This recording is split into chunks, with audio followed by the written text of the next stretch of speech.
Barangay Love Stories. Barangay Love Stories. Kapag ang kabataan ay umibig, hahamakin ang lahat basta maging masaya lamang kasama ang kanyang minamahal. At madalas ay nakakalimutan niyang maging responsable sa bawat kilos na kanyang ginagawa. May iba na nakakalimutan na ang mga pangaral ng magulang para lang sa iniibig. May iba naman pinapabayaan ang mga pangarap dahil ang tanging pangarap na lang na meron siya ay ang makasama ang minamahal. Minsan kahit kontra pa ang buong mundo ay handa tayong labanan ito, wag lang mawala ang taong mahal at tinitibok ng ating puso. Bakit nga ba nagiging mapusok ang kabataan kapag nakaramdam ng pagmamahal sa unang pagkakataon? Ikaw ka, barangay, ano ba ang kapusukan at kalokohan ng ginawa mo? Masunod lang ang puso mo sa unang beses na ikaw ay umibig ng todo. Yun bang hinamak mo ang lahat dahil sa musmus mong pagmamahal? Dear Mama Mia, maraming kabataan ang nag-aakala na madali lang ang bumuo ng isang pamilya. Naniniwala kasi tayo noon na ang pinakamahalaga sa lahat ay kasama natin ang taong mahal natin. Kahit pa naghihirap tayo sa buhay. Hindi kasi natin maiisip kung gaano kahirap ang maging magulang, lalo na kung hindi pa natin ito nararanasan. Ang importante kasi sa atin noon ay ang pagmamahal na ating nakamtan. Kahit ang totoo, hindi naman tayo napapakain ng pagmamahal lang. Ang tangi lang nitong naitutulong sa atin ay ang patatagin tayo kasama ang taong ating mahal. Mama Mia, ako si Norbert, 28 years old at isang bus driver. Matagal ko na ring naririnig ang inyong programa na Barangay Love Stories mula sa asawa ko. Siya talaga ang fan na fan ninyo, Mama Mia. Siya rin ang nangulit sa akin na gumawa ng sulat na ito para maipadala ko sa inyo. Mas magaling daw kasi akong magkwento kaysa sa kanya. Mas malinaw at detalyado akong magsulat, kaya naman pumayag na akong mag-share ng kwento naming dalawa. Ang kwentong inyong maririnig ngayong hapon ay ang love story namin ng asawa ko. Masalimuot, mahirap, pero mapagkukunan ng leksyon lalo na sa mga kabataan na alam kong mapusok sa pagmamahal. Alam ko, dahil napagdaanan ko. Nasa third year high school nang maging magkarelasyon kami ni Erica, Mama Mia. Hindi pa yon legal sa pamilya niya dahil mahigpit ang mama niya. Single parent kasi ang mama ni Erica at si Erica ang panganay sa 5 magkakapatid. Ako naman ay ayos lang sa tita ko na magka-girlfriend ako. Basta hindi lang daw kami gagawa ng mga kalokohan ni Erica. Nasa malayo kasing probinsya ang mga magulang ko, Mama Mia. 7 kaming magkakapatid at lahat kami ay pinaalaga ng mga magulang namin sa iba't ibang kamag-anak. Doon ako nakikitira sa pinsan ni nanay kasama ang mga anak nitong nagtatrabaho na. Sa totoo lang, Mama Mia, hindi talaga madali ang makitira sa bahay ng isang kamag-anak. Lalo na pagdating sa pagkain at mga gastusin.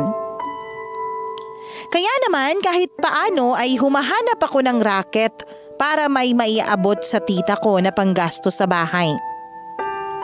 Kapag walang pasok sa school ay tumutulong ako noon sa isang maliit na talyer o kaya ay nagbabarker kasama ang ibang kaibigan ko sa may paradahan ng jeep.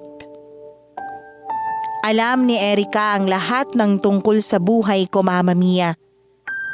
At hindi naman problema sa kanya yon. Kaya nga mas lalo ko siyang minahal noon. Bukod kasi sa siya ang first girlfriend ko, palagi niya ring pinaparamdam sa akin, Mama Mia, na tanggap niya kung ano at sino ako.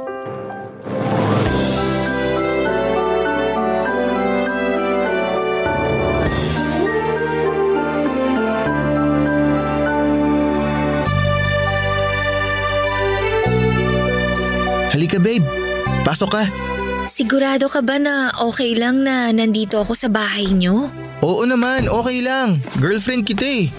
Tsaka ako lang ang tao ngayon dito sa bahay kaya huwag kang mag-alala. Ito nga pala yung kwarto ko. Tara sa loob. May hinanda ako para sa 3rd anniversary natin. Wow! Pansit Canton! Tinapay tsaka itlog! Tapos may soft drink pa dito sa tabi ng mga pagkain. Naks naman, babe! Naghanda ka pala talaga para sa anniversary natin, ha? At hindi lang yan ang hinanda ko para sa special na araw na to. Ito babe oh, regalo ko yan para sa'yo. Anong laman itong maliit na kahon? Buksan mo muna para malaman mo. Sige, buksan ko na. Wow, babe! Ang ganda naman itong kwintas! Nagustuhan mo ba? Pinag-ipunan kong bilhin yan. Sobra! Grabe naman ang inihanda mong sorpresa para sa akin. Samantalang ako, yung binigay ko lang na bracelet kahapon ang regalo ko sa'yo. Babe, hindi mo naman kailangan pantayan ang lahat ng effort na ginagawa ko o kaya yung mga regalo na binibigay ko sa'yo. Sapat na yung nararamdaman ko na mahal mo rin ako. Ang lalim naman nun, babe. Singlalim yun ang pagmamahal ko para sa'yo. Happy 3rd anniversary, babe. Happy 3rd anniversary din. I love you. I love you too. Babe, since anniversary naman natin ngayon, baka pwedeng makahingi ng kahit isang kiss? Yun lang ba? O sige, ito. Babe naman, sa pisngi lang talaga? Bakit? San ba dapat? Dito, sa lips. Naku, babe, ayan ka na naman Umiiral na naman yung pagiging pilyo mo. Babe, ngayon lang naman. Tsaka 3 years na tayo oh. Baka naman pwedeng pagbigyan mo na ako kahit smack lang. Please? Babe, ayoko nga. Hindi pa ako handa sa mga ganyang kiss. Grabe naman oh. Parang hindi ako mahal. At kailan pa naging basihan ang pagmamahal ng isang halik, ha? Ngayon lang naman ako nagre-request eh. Tsaka sabi ko nga kanina, 3rd anniversary naman natin ngayon. Biruin mo 3 years na tayo pero kahit isang kiss lang sa lips, hindi ko pa nagagawa sa'yo. Para naman kasing wala kang tiwala sa akin eh. Parang hindi ka naniniwala na mahal kita. Ano pa bang kailangan kong gawin para… Oh, okay na ba? Ayan ha, may first kiss na tayo. Baka naman magtampo ka pa. Bakit naman ang bilis? Sabi mo kasi smack lang, di ba? Halika na nga, kumain na nga tayo kasi baka mamaya lumamig pa tong inihanda mong pagkain eh. Mama Mia, pareho kaming walang experience ni Erica pagdating sa pakikipagrelasyon. Kaya nga sa unang taon na magkarelasyon kami ay pareho kaming nangangapa kung paano ba ang maging isang boyfriend o maging isang girlfriend. Madalas din kaming nag-aaway noon kasi panay ang selosan namin sa mga ibang tao na nakapaligid sa amin. Hindi naman ako chick boy pero medyo lapitin ako ng mga babae. Nagkataon lang din talaga na seryoso ako kay Erica noon kaya ang gusto ko ay magkaroon kami ng tahimik at maayos na relasyon. Iniwasan ko talaga ang mga babae na nagpapakyut sa akin noon. Ganon din naman si Erica, Mama Mia. Dahil maganda talaga siya ay marami akong naging karibal bago niya ako sinagot. Mabuti na lang talaga at matyaga ako sa panliligaw at magaling na rin akong mambola. Doon ko yata siya napasagot sa mga walang katapusan kong banat sa kanya. Mama Mia, sa 3rd anniversary namin ni Erica ay hindi lang first kiss ang pareho naming naranasan. dahil nag-request ulit ako ng isa pang halik sa kanya. Isang halik na nauwi sa mainit na eksena sa pagitan naming dalawa. Oo, Mama Mia. Ang araw ng celebration ng aming 3rd anniversary ay ang unang beses na may nangyari sa aming dalawa.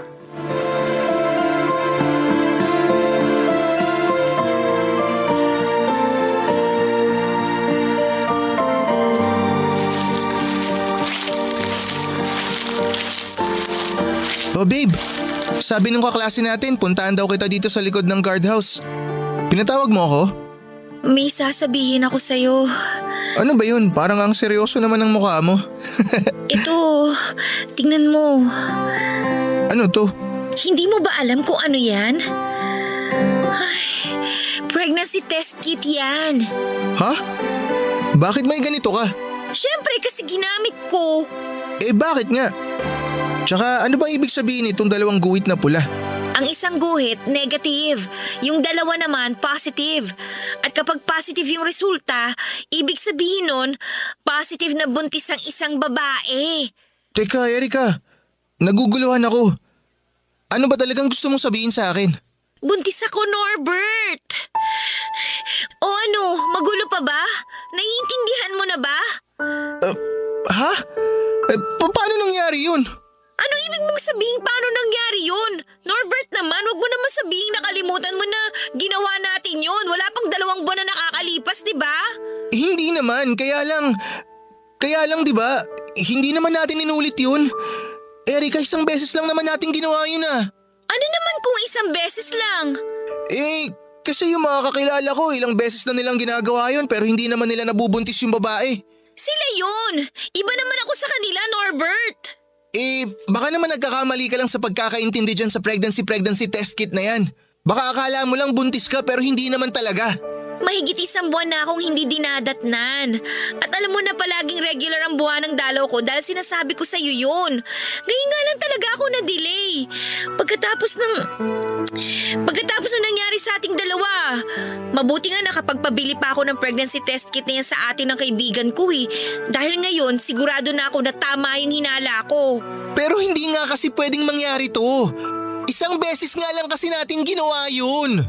1, 2, o kahit 10 beses pa, Norbert. Posible pa rin na magbuntis ako dahil nag-sex nga tayo. Ikaw naman kasi. Sabi ko naman sa'yo, ayoko pa tsaka hindi pa ako handa.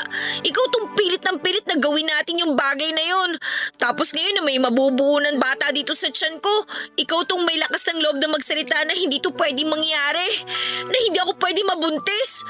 Alam mo mabuti pa, ipalaglag ko na lang tong nasa tiyan ko para wala na tayong pinagtatalunan ngayon eh. Erika, yan ang wag mong gagawin.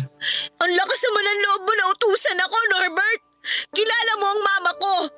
Ni boyfriend nga ayaw niya na magkaroon ako. Tapos malalaman na lang niya bigla na buntis ako. Ikaw naman kasi eh. Nang dahil sa'yo, siguradong itatakwil na ako ni mama.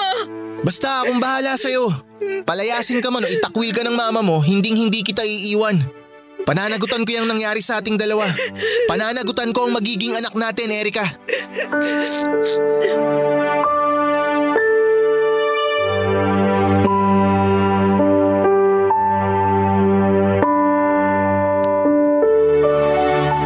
Mama Mia, kaba at takot ang una ko talagang naramdaman nang malaman ko ang tungkol sa pagbubuntis ni Erika. Sigurado naman ako na sa akin talaga ang dinadala niya. Pero hindi lang talaga ako makapaniwala. Marami nga kasi akong mga kaibigan na kaedaran ko o mas bata pa sa akin na nagkukwento ng kani-kanilang karanasan pagdating sa bagay na yon. Marami na raw silang naging girlfriend at lahat ng yun ay nagalaw nila. May nangyari sa kanila pero ni isa sa mga naging ex-girlfriends nila ay wala silang nabuntis. Marami silang naging karanasan pero ni isang beses ay hindi naman sila nakabuo ng bata. Kaya naman, grabe talaga ang pagtataka ko, Mama Mia, kung bakit sa amin pa talaga ni Erika tsumempo na may mabuo kahit isang beses pa lang namin yung ginagawa. Oo, pareho kaming walang karanasan noon at sabay na nangangapa sa bawat kilos namin habang nagro-romansa. Hindi nga kami masyadong nasarapan dahil nga pareho naming first time. Kaya hindi ko talaga inaasahan na makakabuo na kami ng bata. Dahil ang point ko, Mama Mia, isang beses nga lang namin ginawa ni Erica ang bagay na yon. Isang beses lang. Pero magiging magulang na kaagad kaming dalawa. Mama Mia, nang linggo na yon ay pinagplanuhan na namin ni Erica kung paano sasabihin sa mama niya ang tungkol sa pinagbubuntis niya. Minsan ko nang nakilala ang mama niya noon nang subukan kong formal na manligaw sa bahay nila. Pinaalis lang ako nito at sinigaw-sigawan.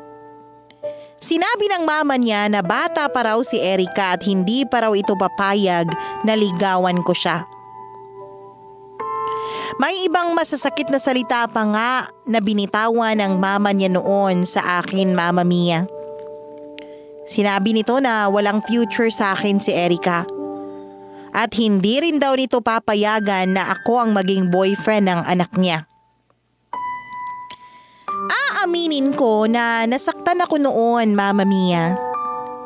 Kaya nang sagutin ako ni Erica at sabihin niya na itago muna namin ang aming relasyon sa mama niya, ay kaagad akong pumayag. Isa rin talaga ang ugali ng mama niya sa mga dahilan kung bakit ako natakot nang malaman ko na buntis na ang girlfriend ko. Dahil alam ko na ilang sigaw, mura at panlalait na naman ang matatanggap ko mula sa mama niya. Pero hinanda ko ang sarili ko, Mama Mia. Hinanda ko ang sarili ko na tanggapin ang lahat ng yun. Handa akong patunayan na kaya kong maging responsableng tatay sa magiging anak namin ng babaeng mahal ko.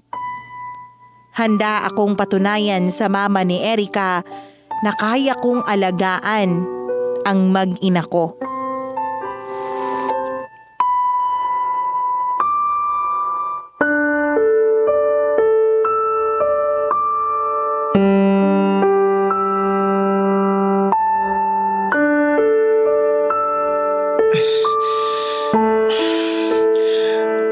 Ang tagal naman ng mama mo, babe. Mamaya lang nandito na yun. Baka nga nakasakay na yun ng tricycle pa uwi dito sa bahay eh.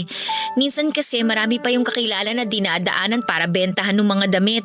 Pero bago maghapunan, nandito na siya sa bahay. Kinakabahan ka na ba? Huh? Siyempre hindi. Bakit naman ako kakabahan? Isang linggo na nating pinaplano tong gagawin nating pagtatapat sa mama mo eh. Sigurado ka ba?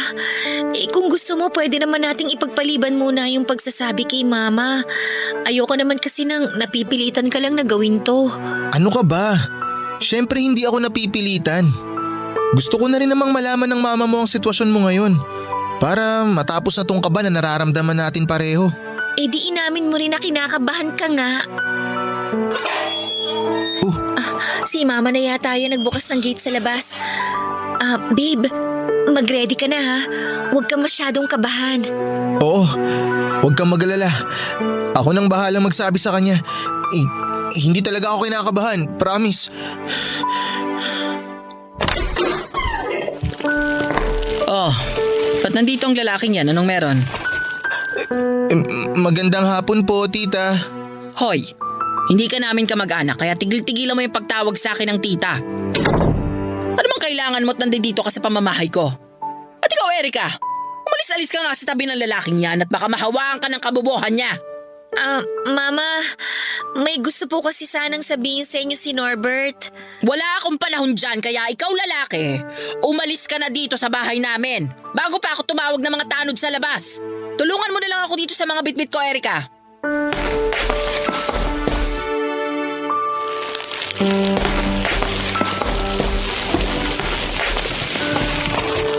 Ma, importante po kasi to. Wala nga akong pakialam. At ikaw lalaki, hindi ka pa talaga aalis sa bahay na to? Ma, kailangan niyo po munang marinig yung sasabihin niya. Uy, Norbert, magsalita ka naman dyan. Ma'am, Tigas talaga ang ulo niyong mga bata kayo, no? Sandali nga, tatawag na ako ng mga tambay sa labas para mapakaladkad na kitang lalaki ka. Buntis po ako, Mama. Anong sabi mo? Erika, gumagawa ka lang ng kwento, di ba? Mama, sorry po. Pero, totoo po yung sinasabi ko. Pakalandi mo naman palang bata ka. Ma'am, kumalma lang po kayo sandali. Huwag niyo po sasaktan si Erika. Huwag po kayo mag-alala dahil handa po akong panagutan siya. Wala akong pakialam sa'yo, tarantado ka! Umalis ka dyan sa harapan ng anak ko dahil kailangan maturuan niya ng leksyon! Ma'am, tama na po! Ako na lang po ang saktan niyo! Huwag niyo po saktan si Erika! Mama, sorry po talaga. Hindi po naman namin alam na mangyayari to eh. Hindi alam! Ano kayo?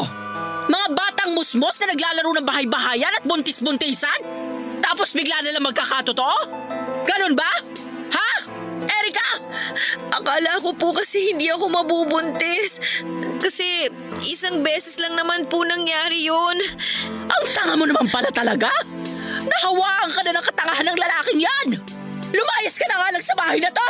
Hindi ko kailangan ng dagdag ng palamunin dito sa pamamahay ko! Mama, please, patawarin niyo po ako. Ayoko po umalis dito, Mama, please. Huwag niyo po ako palayasin. Ayaw mong umalis, ha? Ma'am, kumalma lang po kayo! Bitawan niyo po ang braso ni Erika! Nasasaktan po siya! Huwag niyo po siyang saktan! Baka kumapano po yung baby namin! Ayan! Diyan ka! Sumama ka sa walang kwentang lalaking yan! At ito ang tandaan mo, Erika! Mula sa araw na to, itinatakwil na kita bilang anak ko! Kaya huwag na huwag ka magpapakita sa akin kahit kailan! Layas! Lumayas ka na dito! Alis!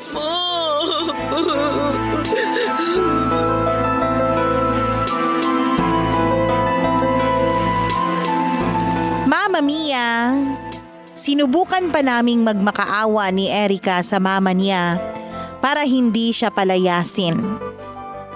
Pero ramdam na ramdam ko ang sobrang galit ng mama niya dahil sa ipinagtapat namin. Ayaw pa rin sanang umalis ni Erika sa bahay nila kaya lang kinaladkad na siya ng mama niya palabas ng gate. At nakasunod naman ako sa kanila. Ibinato na rin ito sa amin ang ilang mga gamit ni Erika bago nito nilock ang gate. Lumabas na ang mga kapitbahay nila mula sa kani-kanilang bahay noon para makichismis sa gulong nangyayari sa amin. Kaya kinumbinsi ko na lang si Erika na umalis na lang kami. Pinulot ko ang ilang mga gamit niya bago ko siya inalalayang tumayo. Doon muna kami umuwi sa bahay ng tita ko, Mama Mia. Kaya lang pati sila ay nagalit nang malaman na buntis si Erika. Hindi naman sila nagwala kagaya ng mama ni Erika. Pero ang sabi ni tita, hindi kami pwedeng tumira sa bahay nila. Pinayuhan nila ako na iuwi ko na lang si Erika sa bahay ng mga magulang ko sa probinsya. Siyempre, hindi naman ako sumunod dahil alam ko na mas mahirap ang buhay sa lugar ni nanay. Mabuti na lang at natawagan ko noon ang kaibigan ko na si Ellie at napakiusapan ko siya na makikituloy muna kami ni Erika sa bahay nila. Matagal ko na siyang kaibigan at alam niya ang kwento ng buhay ko at ng relasyon namin ni Erika. Ilang gamit lang din ang dinala ko noon paalis ng bahay, Mama Mia. Pumunta na kami ni Erika sa bahay ni Ellie at sakto naman na may bakanting kwarto raw sila na pwede naming gamitin. Kwarto raw yun ng kuya ni Ellie na may sarili ng pamilya. Tinulungan niya rin ako na makapasok bilang konduktor sa isang bus company sa amin. Ninong kasi niya ang isa sa mga boss doon kaya nagawa niya akong ipasok sa trabaho kahit 17 years old pa lang ako noon, Mama Mia. At habang nasa training ako ng pagkokonduktor, ay nasa bahay lang si Erica at naghihintay sa pag-uwi ko. Mama Mia, mabait naman na kaibigan si Ellie. Pero noon ko lang nalaman na magkaiba pala sila ng ugali ng nanay niya.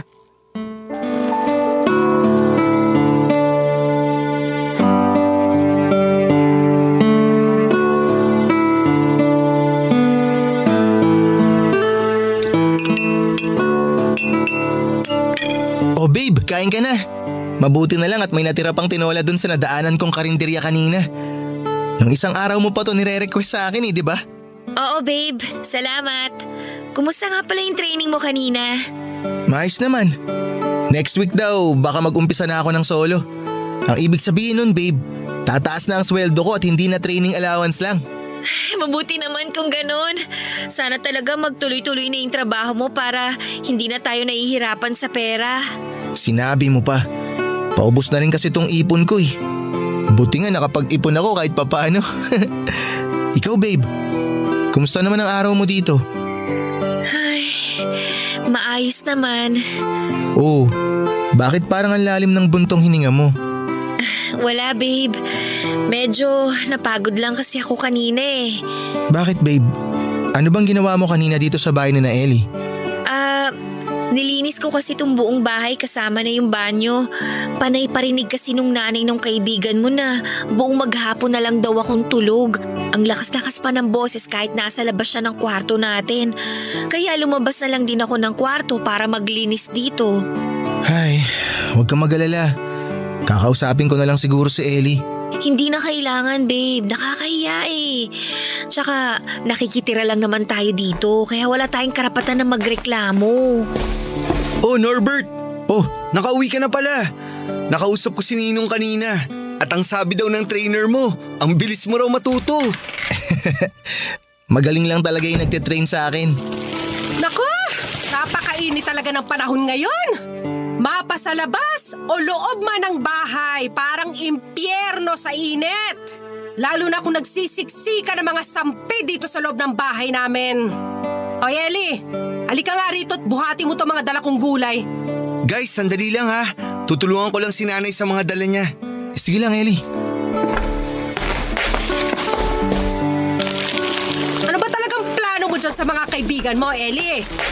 Hanggang kailan mo pa patitirahin ng mga yan dito sa bahay natin? Nay, hinaan niyo naman po sana ang boses niyo. Bakit ko hihinaan ang boses ko? Ipamamahay ko to. Nakakahiya po kasi kina Norbert. Nakakahiya? Sila nga ang dapat na mahiya sa akin dahil ilang araw na sila nakikitara dito sa bahay. Ang sikip-sikip na nga rito sa atin Nagdagdag ka pa ng pampasikip? Hindi ka na naawa sa isang kapatid mo na pinaalis mo doon sa kwarto ng kuya mo? At talagang doon mo pa siya siniksik sa kwarto ni Bunso? Mas nakakaawa naman po sila.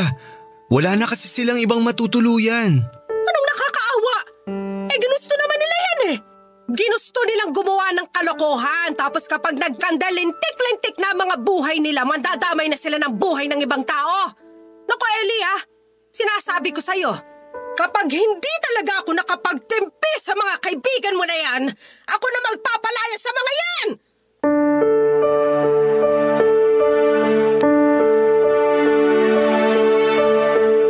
Mama Mia, mahigit 1 linggo pa lang naman kaming nakikitira kina Ellie. Pero grabe na talaga ang pagpaparinig sa amin ng nanay niya sa tuwing magkakaabutan kami sa kusina. Hindi naman namin alam ni Erica na ang kwartong pinapagamit pala sa amin noon ni Ellie ay ginagamit na ng isang kapatid niya. Ang sabi kasi ni Ellie noon ay bakante lang yun at matagal nang walang gumagamit. Pero pinalipat niya lang pala ng ibang kwarto ang isa niyang kapatid. Yun din ang dahilan kung bakit palaging mainit ang ulo sa amin ng nanay niya. Nag-aalala nga ako minsan kay Erica kapag nasa training ako sa trabaho at sila lang ang magkasama ng nanay ni Ellie sa bahay. Sigurado kasi ako na sa lakas ng boses ng matandang yun, kahit mag-headset pa si Erica ay maririnig niya ang lahat ng pagpaparinig nito. Mama Mia, kung may sapat lang sana kaming pera, ay aalis na kaagad kami sa bahay na yon. Kaso wala. Wala kaming pera pareho ni Erica at pareho pa kaming nag-aaral noon nung mabuntis ko siya. At ayokong ma-stress si Erica habang nagbubuntis siya, Mama Mia, dahil baka makasama pa yun sa magiging anak namin. Pero dahil halos barya na lang ang pera ko noon ay wala akong ibang choice, Mama Mia. Wala akong pagpipilian nung mga panahon na yun kung hindi ang makisama sa nanay ni Ellie na napakasama ng ugali. Ganun kahirap ang buhay namin noon, Mama Mia, dahil pareho pa kaming musmus. Mama Mia, nang halos 2 linggo na kaming nakikitira kina Ellie, ay kinausap na niya ako. Sinabi niya sa akin na kailangan na raw naming umalis sa bahay nila dahil uuwi raw ang kuya niya. Nalungkot ako at nag-alala noon, Mama Mia, dahil wala naman akong ibang alam na pwede naming puntahan o tuluyan ni Erica. Mabuti na lang at mabait talaga si Ellie at napapalibutan pa rin ako ng iba pang mabubuting tao. Pinahiram muna kasi ako ni Ellie ng pera na pwede naming gamitin na pangbayad sa upa ng bahay. At ang isang katrabaho ko naman ay may tinuro sa akin na lugar kung saan may mga murang paupahan. Hindi naman ako nahirapang humanap sa lugar na yun ng bahay na kaagad naming nilipatan ni Erica. Kaya lang, Mama Mia, bukod sa maliit ang bahay na nilipatan namin ni Erica noon, ay magulo rin po ang lugar. Mabaho ang kanal sa labas at palaging may away sa kalsada. Sinubukan ko pang maghanap ng iba pang paupahan noon pero masyado nang mahal ang renta. Kaya naman nagkasundo na lang kami ni Erica na doon na tumira. Masaya naman ang unang linggo namin sa nilipatan naming bahay, Mama Mia. May natira pa kasi sa pera na pinahiram sa akin ni Ellie, kaya nagawa pa namin na kumain ng masarap sa loob ng ilang araw. At dahil yun ang unang pagkakataon na nasolo namin ni Erica ang isang buong bahay, ay pareho po talaga kaming sobrang masaya noon. Para kaming mga bagong kasal na nagha-honeymoon pa lang. Pero syempre, sa umpisa lang talaga masaya ang lahat. Dahil ng mga sumunod na linggo at buwan ay hinarap na namin noon ni Erica ang mga totoo at seryosong mga pagsubok sa buhay.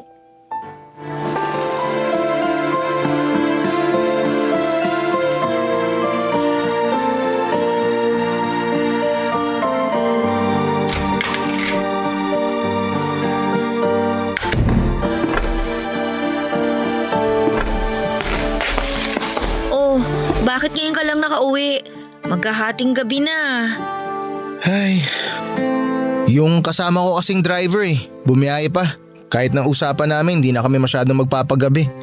Syempre, hindi ko naman siya pwedeng iwanan. Ako yung konduktor niya Kumain ka na ba?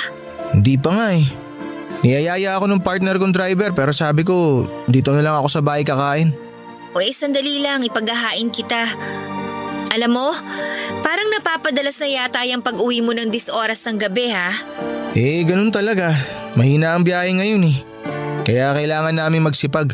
Mahina ang biyahe. Ang sabihin mo, may ginagawa ka lang yatang kalokohan bago ka umuwi dito sa bahay. Saan naman galing yung mga sinasabi mo, babe? Bakit? Totoo naman, di ba? Ngayong mataba na ako dahil dito sa pagbubuntis ko, hahanap ka na ng ibang babae na mas sexy at mas maganda sa akin. Wala akong ibang babae. Nagtatrabaho ako para sa magiging anak natin. Siguraduhin mo lang dahil kapag nahuli ko na may babae ka talaga, nako, kakalbuhin ko siya at mapuputulan ka talaga sa akin. Ay, ito ng pagkain mo. Kumain ka na dito. Ay, salamat. Ay, siya nga pala.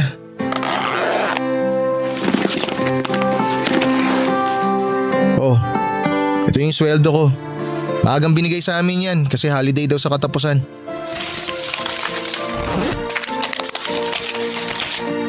Bakit ang liit naman ito? Mas maliit pa to kesa sa huling inabot mo sa akin nung nakaraan Mahina nga ang biyahe ngayon kaya bawas yung sweldo namin. Norbert, hindi pa kakasya to sa pambayad ng upa ng bahay natin. Pakiusapan mo na lang muna yung landlady na mahuhuli lang tayo ng konti sa pagbabayad ng upa. Anong mahuhuli ng konti? Mag-aapat na buwan na tayo nakatira dito. At mula nung magbigay tayo ng upa para sa 1 month advance at 1 month deposit, hindi pa ulit tayo nakakapagbayad sa kanya. Nagastos kasi natin yung dapat na pambayad sa upa dahil sa mga check-up at vitamins mo, di ba? So ngayon, sinisisi mo na sa akin kung bakit tayo nagigipit. Ayos ka rin no?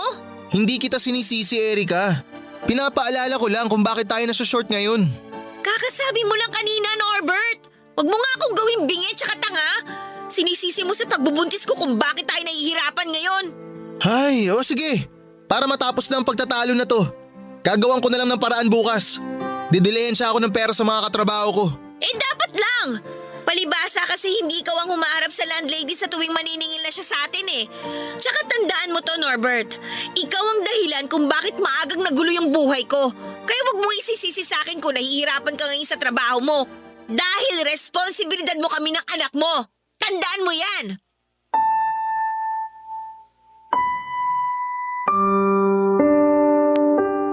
Mama Mia, doon ko lang talaga napatunayan na tama ang sinasabi ng mga matatanda.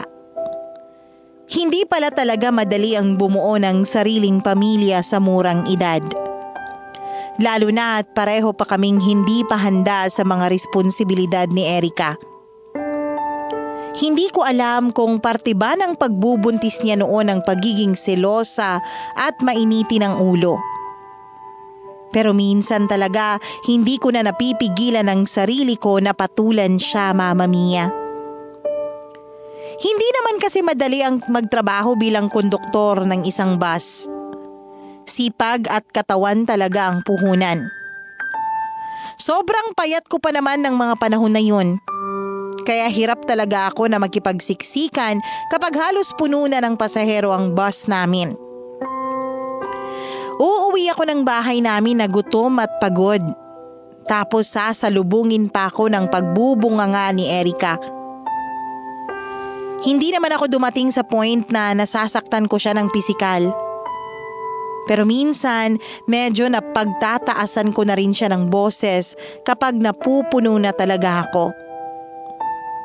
Kaya lang, kaagad din naman akong magsosorry sa kanya lalo na kapag nakita kong umiiyak na siya. Natatakot kasi ako, Mama Mia, na baka mapano ang baby namin na pinagbubuntis niya. Isa pa, tama naman kasi ang sinasabi ni Erica noon na ako ang dahilan kung bakit maagang nagulo ang buhay niya. Nasa 8 buwan na siya ng pagbubuntis niya nang bigla siyang duguin, Mama Mia. Mabuti na lang at nasa bahay na ako noon at nagawa ko siyang dalhin kaagad sa ospital. Naiyak talaga ako sa labis kong pag-aalala sa kanya kahit sinabi na ng doktor noon na maayos na ang lagay ng baby namin. At nang makauwi kami sa bahay ay nangako ako na hindi ko napapatulan ang mga pang-aaway sa akin ni Erica. Ginawa ko ang lahat para mas maging maayos ang relasyon naming dalawa.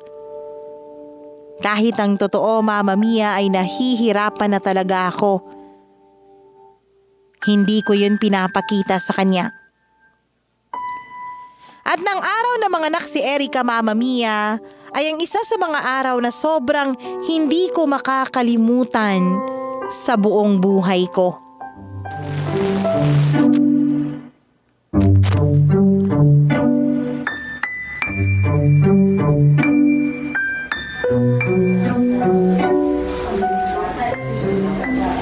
Teka, mama ba ni Erica yung nakatayo dun sa labas? Oo, mukhang siya nga. Lapitan ko nga sandali. Ma'am? Norbert, Ano pong ginagawa niyo dito? Gusto niyo pong makita si Erica? nabalitaan ko kasi na nanganak na si Erica. Opo, nung isang araw lang po. Talaga? Kumusta naman si Erica? Hindi ba siya nahirapang manganak? Hindi po, ma'am. Hindi po siya masyadong nahirapan, maayos po siya. Mabuti na nga lang din po at kinaya niya ang normal delivery. Diyos ko, salamat naman. Babae nga po pala ang anak namin. Gusto niyo po bang pumasok sa loob para makita niyo sila? Ay, naku, hindi na. Baka maabala ko lang ang pagpapahinga ni Erica. Naku, ayos lang po yun kay Erica. Tsaka para makita niyo na rin po ang apo niyo. Kapag ganitong oras po kasi, dinadala po ng nurse kay Erica yung baby namin. Sigurado rin po ako na matutuwa siya kapag nakita niya kayo. Kaya tara na po sa loob, ma'am. Sige. Babe, mabuti nandito ka na. Kanina ka pa kasi hinahan... Mama? Nakita ko siya sa may labas ng pinto. Gusto ka raw niya makita, tsaka dinadalaw niya yung baby natin. Ayos lang ba, Erica, kung makita ko ang apo ko? Siyempre naman po. Eto po siya oh. Karga ko habang mahimbing na natutulog. Lapit po kayo dito, Mama. Ang cute-cute naman ang apo ko. Alam mo bang ganito rin ang mukha mo noong baby ka pa, Erica? Talaga po? Oo, anak. Kamukha mo talaga siya. Sabi sa'yo, baby, ako talagang kamukha ni baby eh. Pero ilong ko po ang nakuha niya. Ma'am, plano po pala naming isunod sa pangalan niyo ang baby namin kung okay lang po. Siyempre naman, ayos na ayos lang yun sa akin. Salamat at hindi niyo ako kinalimutan kahit pareho ko kayong pinalayas ng bahay noon. May pagkakamali din naman po kami ni Erica. Lalo na po ako. Kaya naiintindihan ko po kung magalit man kayo sa akin. Pero maniwala po kayo, ma'am. Ginagawa ko po ang lahat ng kaya ko para maging mabuting partner kay Erica at tatay sa anak namin. Naniniwala ako doon, Norbert. Dahil sa ilang buwan na kayo lang dalawa ni Erica ang magkasama, hindi mo siya pinabayaan. Hindi mo sila pinabayaan ng anak mo. Pero pwede bang wag mo na akong tawagin na ma'am? Mama na lang din ang itawag mo sa akin. Ibig niyo pong sabihin, tinatanggap niyo na po ako bilang boyfriend ng anak niyo? Oo, dahil pinatunayan mo na mahal mo talaga ang anak ko. At sa kabila ng ginawa kong pagpapalaya sa inyo, may natitira pa rin kayong respeto para sa akin. Irerespeto ko po ang lahat ng taong mahalaga sa buhay ni Erica. Pero salamat po. Salamat po kasi nagawa niyo akong tanggapin bilang parte ng buhay ng anak ninyo. Pangako ko po talaga na hindi ko sila pababayaan na mag-ina ko. Salamat po, Mama.